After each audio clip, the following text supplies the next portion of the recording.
Halo, aku Akbar dan di sini aku akan sharing kepada kalian bagaimana cara kita untuk tidak ditipu oleh pembeli saat kita berjualan online. Oke, video ini aku buat untuk teman-teman yang mau cari penghasilan tambahan atau mencari penghasilan utama di internet dengan berjualan secara online. Alangkah lebih baiknya ketika kita akan berjualan online, kita harus belajar dulu modus-modus apa yang bisa menjadi suatu penipuan di dalam jual beli online di internet. Nah, modus yang akan aku bahas pada video kali ini adalah modus penipuan menggunakan uang digital. BCA One Click, Mandiri eCash, atau Sakuku adalah salah satu produk uang digital dari bank. Uang digital adalah suatu sarana atau produk yang dibuat oleh bank untuk memudahkan transaksi nasabah-nasabahnya.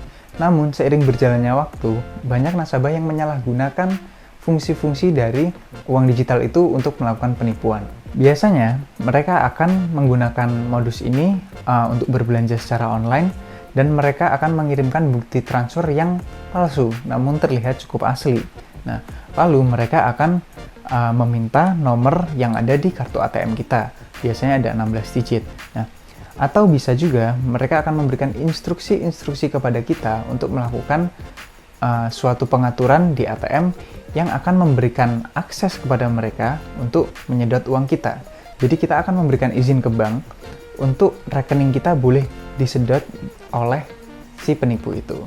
Nah, bagaimana cara kita membedakan mereka? Mana yang penipu, mana yang bukan penipu, dan bagaimana cara kita menghindarinya? Kita akan bahas di video ini. Oke, yang pertama aku akan membedakan mana pembeli yang beneran akan beli dan mana pembeli yang kemungkinan besar adalah penipu. Yang pertama, mereka tidak akan banyak tanya terhadap barang yang kita jual. Mereka tidak akan tanya ada garansi atau enggak, misalnya barang itu wajarnya ada garansi atau tidak.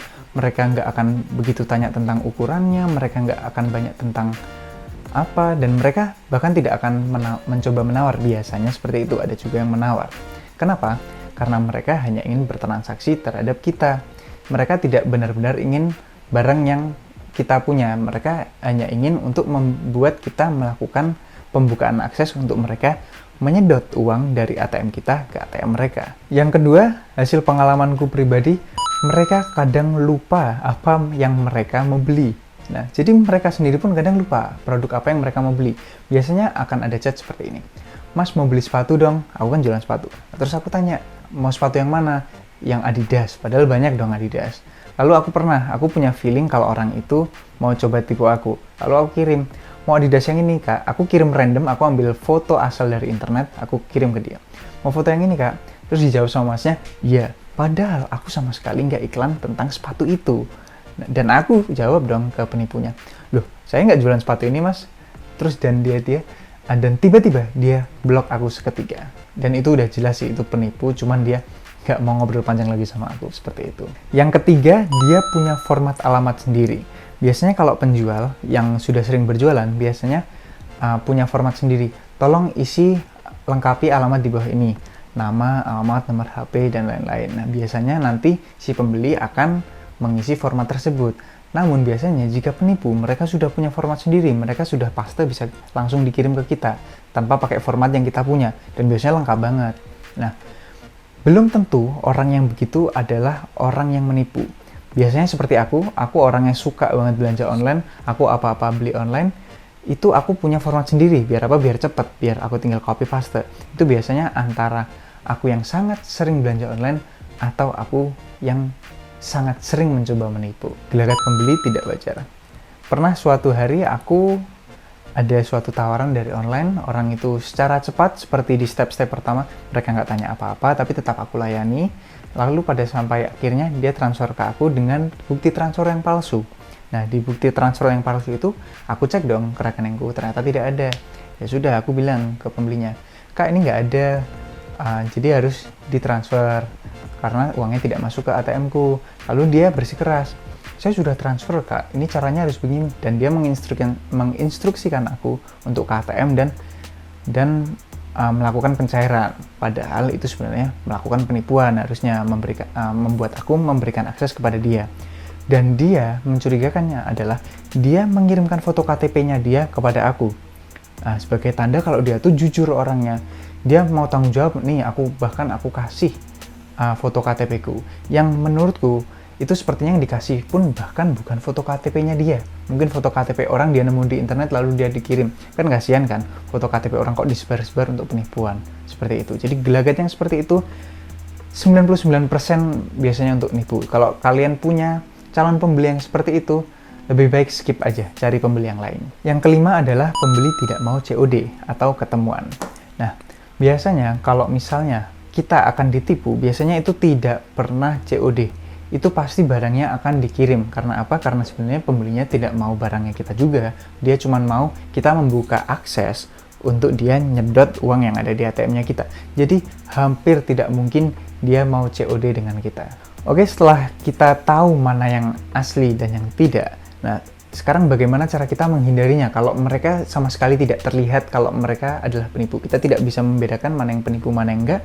Sekarang bagaimana kita langkah kedua untuk menghindari ditipu dengan uang digital ini. Yang pertama adalah jika kalian deal dengan si calon pembeli itu, lalu pembeli akan transfer, maka pastikan transfer yang digunakan oleh pembeli itu adalah transfer konvensional, transfer yang biasa. Pokoknya pembeli transfer, kita cek saldo kita nambah atau enggak, kita cetak mutasi ada uang masuk atau enggak, dari sana udah selesai itu aja.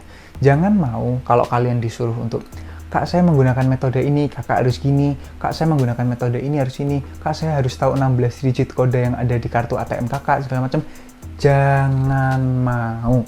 Pokoknya itu 99% adalah penipuan. Nah, pokoknya jangan mau. Kalau kalian begitu, nggak usah kebawa nafsu pengen cari untung. Daripada untung malah jadi buntung, mending kalian skip aja. Kalian cari pembeli yang lain. Yang kedua adalah gunakan marketplace dalam bertransaksi. Misalnya aja kita tadi sudah, misalnya pembeli tidak mau menggunakan transfer secara konvensional, maka kita tawarkan opsi lain yaitu pembelian melalui marketplace, bisa dari Tokopedia, Shopee, atau Bukalapak. Nah, dengan dua cara itu, transfer biasa atau melewati marketplace, kita tidak akan ditipu dengan cara uang digital. Nah, kenapa di marketplace? Karena di marketplace kita 100% dijamin keamanannya oleh marketplace selama kita mengikuti sistem yang ada dari marketplace. Yang ketiga, lakukan COD atau ketemuan saat akan melakukan transaksi dengan pembeli. Nah, biasanya pembeli yang akan menipu kita dengan metode uang digital tidak akan mau COD, sama sekali tidak akan mau. Walaupun itu sekota. Karena apa? Karena yang penting dia ingin membuka akses terhadap ATM kita agar dia bisa cedot uang kita. Jadi dia tidak perlu repot-repot untuk ketemuan dengan kita. Nah, di sini aku akan membacakan contoh kasus dari aku sendiri.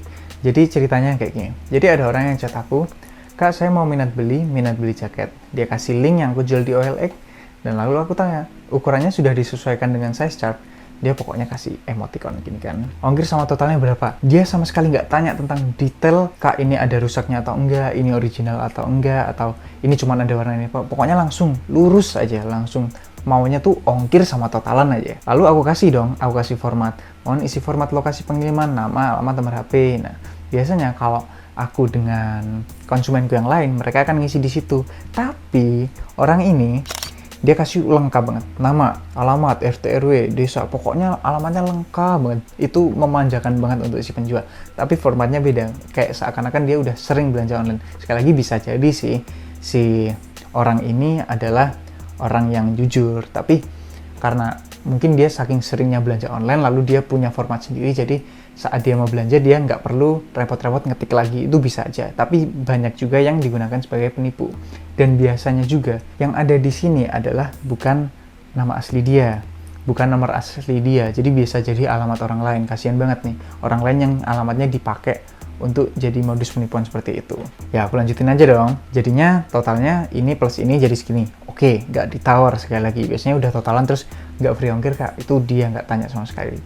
Lalu aku kasih format lagi, bisa ditransfer ke nomor rekening BCA ini atas nama ini. Jika sudah dikirim bukti transfernya, kasih tahu ke kita ya, Kak, terima kasih. Lalu dikirim. Nah, dia kirim ini one click BCA yang dia pakai. Ini chatnya udah lama jadi fotonya nggak bisa kebuka. Jadi dia minta, Kak, saya transfer pakai one click BCA, butuh nomor seri 16 angka yang ada di kartu ATM aku. Dia maksud kayak gitu. Terus aku jawab dong, karena aku kan sudah tahu gimana cara menghindari modus.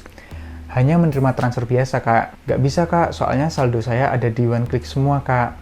Ya, terus aku jawab, ya udah, Kak, nggak apa-apa kak. Terus dibalas lagi sama dia, ya tapi kan saya minat kak, di sini aku pokoknya kekeh, aku nggak mau tergoda dengan iming-iming untung yang akan aku dapatkan karena aku sudah sempat belajar dan biasanya yang seperti ini akan ujung-ujungnya mencoba menipu, seperti itu. Dan kalau ada saldo di OneClick itu tinggal dipindahkan ke saldo biasa, itu sebenarnya bisa. Jadi banyak orang yang akhirnya tertipu itu karena mereka nggak ngerti. Mereka, oh sepertinya OneClick cukup meyakinkan, oh sepertinya bukti transfernya dia cukup meyakinkan. Padahal sekarang apa-apa itu kan bisa diedit seperti itu. Nah, ini adalah contoh kasus kedua, ini dari temanku. Jadi aku punya grup sesama penjual sepatu dan dia sharing seperti ini. Jadi intinya dia udah lengkap ya dari awal, alamat udah dikasih, dan ini masuk ke bagian si pembeli sudah transfer. Tapi waktu pembeli sudah transfer, dicek sama penjualnya, temanku ini, belum masuk uangnya. Kak, kami belum dapat SMS ada uang masuk ke rekening kita, ya kan? Terus si pembeli ngechat lagi, coba kakak lihat SMS-nya kak, itu kakak sudah dapat SMS belum dari uangku? Coba cek kak, pesanannya masuk SMS biasa kak. Terus dicek sama temanku, oke sebentar kak, saya cek masuknya ke uang aplikasi apa gimana? Kalau di SMS belum ada SMS, kalau di SMS belum ada pemberitahuan kalau uangnya sudah masuk, ya kan? Terus si pembeli dengan sepertinya sudah lancar, sudah biasa melakukan obrolan ini, dan pembeli pun bilang, itu kan uangnya sudah saya transfer, tapi memang belum nampak dari rekening kakak, tapi sudah terpotong di rekening saya.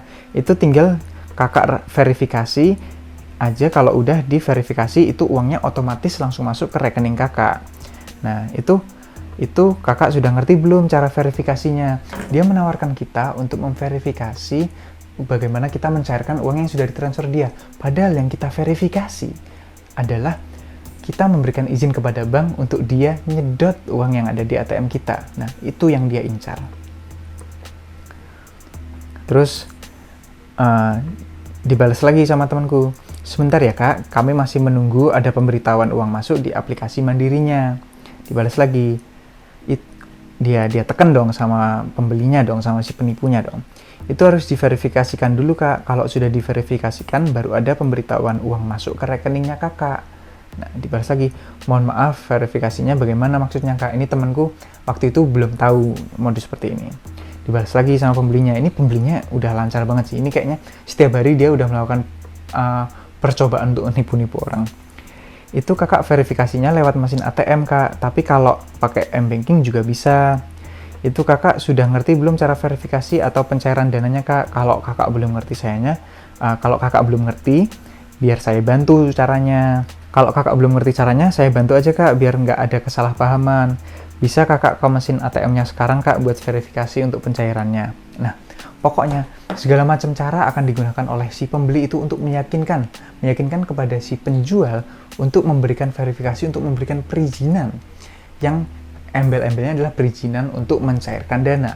Padahal yang diberikan adalah perizinan untuk si penipu menyedot uang dari si penipu menyedot uang dari si penjual. Oke, jadi kemajuan teknologi dan makin ramainya jual beli secara online itu tidak bisa kita hindari. Malah yang harus kita lakukan adalah mengambil keuntungan dari fenomena tersebut. Tapi apalagi kita sebagai penjual, kita harus belajar bagaimana kita menyikapi perkembangan itu. Jangan sampai kita mau cari untung, malah jadi buntung. Seperti itu. Jadi kita harus belajar bagaimana cara mengelola resiko itu biar kita nggak kena tipu oleh siapapun. Jadi kita harus terus belajar biar kita tidak bisa dibodohi oleh orang lain. Karena kalau misalnya kita sampai ketipu, yang salah siapa? Menurutku yang salah bukan banknya, itu adalah fitur yang harusnya mempermudah. Tapi yang salah adalah diri kita sendiri. Kenapa? Karena kita memberikan kesempatan bagi si penipu untuk menipu kita. Kalau misalnya kita belajar lebih lagi, maka harusnya itu bisa kita hindari. Oke, cukup sekian video kali ini. Semoga video ini bermanfaat. Kalau kalian punya saran-saran atau masukan atau ralat atas apa yang aku katakan, bisa tulis langsung di kolom komentar. Jangan lupa juga subscribe ke channel ini, karena di channel ini kita akan mengupload video yang akan membuat kamu lebih positif lagi dan lebih produktif lagi. Oke, itu aja. Aku Akbar. Stay positive, stay productive, and until next time.